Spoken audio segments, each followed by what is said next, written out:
Good morning children. आज के video में हम लोग चैप्टर 2 की आगे की कहानी पढ़ेंगे। हमने सारे ऊँटों को खुर्जियों से लादा और वादे के अनुसार आधे आधे ऊँट बांटकर फिर उस तंग दर्रे से निकले जहाँ से होकर आए थे। बसरा और बगदाद के मार्ग पर पड़ने वाले मैदान में पहुंचकर मैं अपने 40 ऊँट लेकर बगदाद की ओर चला और फ़कीर 40 ऊँट लेकर बसरे की ओर रवाना हुआ।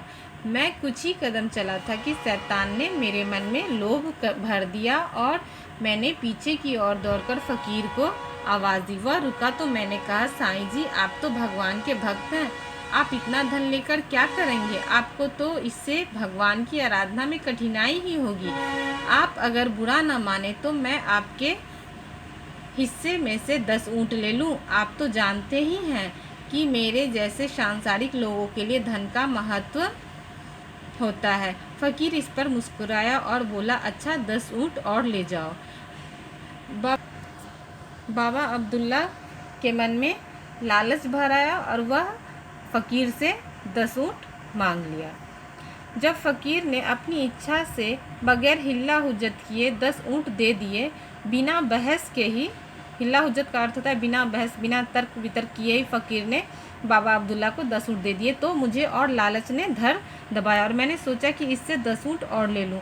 इससे तो कोई फ़र्क पड़ता नहीं है। अतः मैं इसके पास फिर गया और बोला, साईं जी, आप कहेंगे कि यह आदमी बार बार परेशान कर रहा है, लेकिन मैं सोचता हूँ कि आप जैसे संत महात्मा 30 ऊँटों को भी कैसे संभालेंगे? इससे आपकी साधना आराधना में विघ्न पड़ेगा। इनमें से 10 ऊँट मुझे और दे दीजिए। फ़कीर ने फिर मुस्कुरा कर कहा, तुम ठीक कहते हो, मेरे लिए 20 ऊँट ही काफ़ी है, तुम 10 ऊँट और ले लो।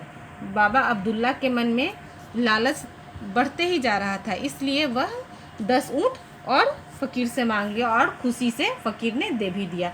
10 ऊँट और लेकर मैं चला, किंतु मुझ पर लालच का भूत बुरी तरह सवार हो गया था। या यह समझो कि वह फ़कीर ही अपनी निगाहों और अपने व्यवहार से मेरे मन में लालच पैदा किए जा रहा था। मैंने अपने रास्ते से पलटकर पहले जैसी बातें कहकर और 10 ऊँट उससे मांगे। उसने हंसकर यह बात भी स्वीकार कर ली और 10 ऊँट अपने पास रखकर 10 ऊँट मुझे दे दिए।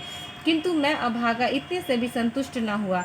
मैंने बाकी 10 ऊँटों का विचार अपने मन से निकालना चाहा, किंतु मुझे उनका ध्यान बना रहा। मैं रास्ते से लौटकर एक बार फिर उस फ़कीर के पास गया और बड़ी मिन्नतें करके बाकी के ऊँट भी उससे मांगे।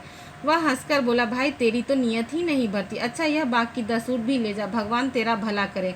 बाबा अब्दुल्ला के मन की हालत फ़कीर समझ रहे थे और उसकी जो लालच था वो बढ़ता ही जा रहा था। यह देखकर फ़कीर उसे सारे ऊँट देने को तैयार हो गया। सारे ऊँट पाकर भी मेरे मन का खोट न गया।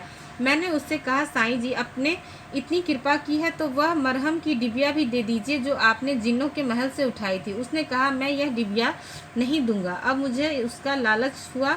मैं फ़कीर से उसे देने के लिए हुज्जत करने लगा। हुज्जत मतलब बहस करने लगा। मैंने मन में निश्चय कर लिया था कि यदि फ़कीर ने अपनी इच्छा से वह डिबिया नहीं दी तो मैं ज़बरदस्ती करके उससे डिबिया ले लूँगा। मेरे मन की बात को जानकर फ़कीर ने वह डिबिया भी मुझे दे दी और कहा, तुम डिबिया ज़रूर ले लो, लेकिन यह ज़रूरी है कि तुम इस मरहम की विशेषता समझ लो। अगर तुम इसमें से थोड़ा सा मरहम अपनी बाईं आँख में लगाओगे तो तुम्हें सारे संसार के गुप्त कोश दिखाई देने लगे। अगर तुमने इसे दाहिनी आँख में लगाया तो तुम सदैव के लिए ही अपनी दोनों आँखों से अंधे हो जाओगे।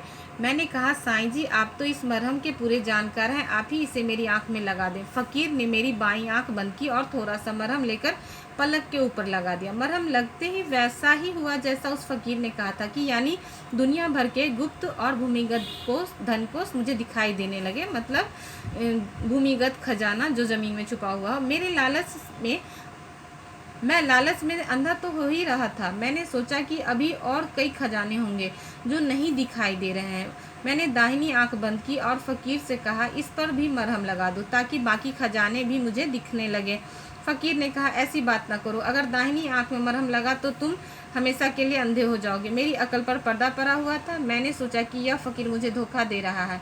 यह भी संभव है कि दाहिनी आंख में मरहम लग जाने से मुझे उस फ़कीर की शक्तियों के रहस्य मालूम हो जाए। वह फ़कीर बार बार कहता रहा कि मूर्खता भरी जिद छोड़ो और मरहम को दाईं आंख में लगवाने की बात ना करो, किंतु मैं यही समझता रहा कि वह स्वार्थवशी मेरी दाईं आंख में मरहम नहीं लगा रहा है। उसने मुझसे कहा, भाई तू क्यों जिद कर रहा है? मैंने तेरा जितना लाभ कराया है, क्या उतनी ही हानि मेरे हाथ से उठाना चाहता है? मैं एक बार भलाई करके अब तेरे साथ बुराई क्यों करूं? किंतु मैंने कहा, आपने अभी तक मेरी हर जिद पूरी की, वैसे ही आखिरी जिद भी पूरी कर दीजिए। अगर इससे मेरी कोई हानि होगी तो उसकी जिम्मेदारी मुझ पर होगी, आप पर नहीं। बाबा अब्दुल्ला अब फ़कीर से कहते हैं कि मेरी सारी जिद आपने पूरी की है, इसलिए ये जिद भी पूरी करें। फ़कीर ने कहा, अच्छा तुम अपनी बर्बादी चाहता है तो वही सही। यह कहकर उसने मेरी दाहिनी आँख की पलक पर भी उस मरहम को लगा दिया।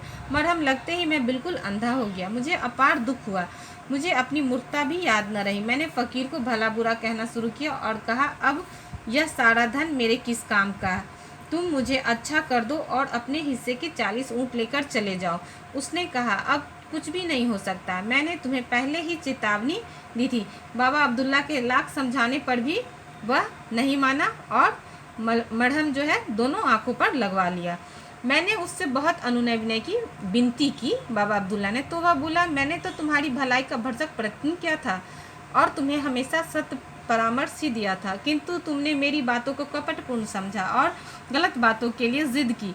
अब कुछ हो गया है, वह मुझसे ठीक नहीं हो सकता। तुम्हारी दृष्टि कभी वापस नहीं लौटेगी। मैंने उसे गिड़गिड़ा कर कहा, साईं जी मुझे अब कोई लालच नहीं रहा, आप शौक से साड़ी, धन संपदा और मेरे सभी 80 ऊँट ले जाइए, सिर्फ मेरी आंखों की ज्योति वापस दिला दीजिए। उसने मेरी बात का कोई उत्तर नहीं दिया, बल्कि सारे ऊँट और उन पर लदी हुई संपत्ति वह बसरा की ओर चल दिया। ऊँटों के चलने की आवाज़ सुनकर मैं चिल्लाया, साईं जी इतनी कृपा तो कीजिए कि इस जंगल में इसी दशा में न छोड़िए, अपने साथ मुझे भी ले चलिए। रास्ते में कोई व्यापारी बगदाद जाता हुआ मिलेगा तो मैं उसके साथ हो लूँगा। किंतु उसने मेरी बात न सुनी और चला गया। अब मैं अंधेरे में इधर उधर भटकने लगा। मुझे मार्ग का भी ज्ञान न था कि पैदल ही चल देता। अंत में थककर गिर गया और भूख प्यास से तड़पने लगा। सौभाग्य से दूसरे ही दिन व्यापारियों का एक दल बसरा से बगदाद को जाते हुए उस मार्ग से निकला। वे लोग मेरी हालत पर तरस खाकर मुझे बगदाद ले आए। अब मेरे सामने इसके अलावा कोई रास्ता नहीं रहा कि मैं भीख मांगकर पेट पालूं। मुझे अपनी लालच और मूर्खता का इतना खेद हुआ कि मैंने कसम खा ली कि किसी से भीख नहीं मांगूंगा। बाबा अब्दुल्ला अब भीख न मांगने की कसम खाते हैं। उसकी दर्द भरी कहानी सुनकर खलीफा ने कहा, तुम अपनी हालत के लिए खुद जिम्मेदार हो, अल्लाह तुम्हें माफ़ करे। अब तुम जाकर सारी भिक्षुक मंडली को अपना वृत्तांत सुनाओ ताकि सभी को मालूम हो कि लालच का क्या फल होता है। अब तुम भीख मांगना छोड़ दो, मेरे खजाने से तुम्हें रोज़ 5 रुपये मिला करेंगे और यह व्यवस्था तुम्हारे जीवन भर के लिए होगी। बाबा अब्दुल्ला ने ज़मीन से सिर लगाकर कहा, सरकार के आदेश का मैं खुशी से पालन करूंगा। बाबा अब्दुल्ला खलीफा की शुक्रिया अदा करते हैं कि आपने उनके रोज़ी रोटी का व्यवस्था किया। आज के वीडियो में इतना ही। नेक्स्ट वीडियो में हम लोग क्वेश्चन आंसर करेंगे।